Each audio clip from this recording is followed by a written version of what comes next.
Daniyal club की शानदार कामयाबी, हारिस अहमद ऑफिशियल को 9 विकेटों से शिकस्त। फैल्कन रमज़ान टूर्नामेंट के सेमीफाइनल्स 12 और 13 मार्च को, फाइनल 15 मार्च को होगा। फैल्कन रमज़ान टूर्नामेंट के अहम मैच में शहीद दानियाल क्लब ने हारिस अहमद ऑफिशियल को एक तरफा मुकाबले के बाद 9 विकेटों से शिकस्त दे दी।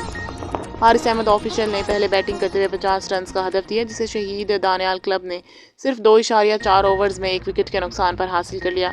जहांगीर शाह 30 रन बनाकर नुमाया रहे और जारहाना बैटिंग का मुजाहरा करते हुए टीम की फतह में अहम किरदार अदा किया। मैच के बाद फातेह टीम के कप्तान ने गुफ्तगू करते हुए कहा कि हमारी बैटिंग और बॉलिंग दोनों शोबों में कारकर्दगी शानदार रही। खिलाड़ियों ने जिम्मेदारी का मुजाहरा किया और हम पुरुम्मीद हैं कि टूर्नामेंट का टाइटल अपने नाम करेंगे। इस मौके पर मेहमान खसूसी अहमद चौहान, शेख साजिद करीम और सरदार कामरान खान तेरीन भी मौजूद थे। उन्होंने नौजवान खिलाड़ियों की कारकर्दगी को सराहते हुए कहा कि नौजवानों में बेपनाह टैलेंट मौजूद है और ऐसे टूर्नामेंट इनकी सलाहियतों को उजागर करने में अहम किरदार अदा करते हैं। इनका कहना था कि खेल के मैदान आबाद होंगे तो माशरा मस्बत सरगर्मियों की तरफ गामजन होगा। टूर्नामेंट के सेमीफाइनल्स 12 और 13 मार्च को, जबकि फाइनल इतवार 15 मार्च को खेला जाएगा।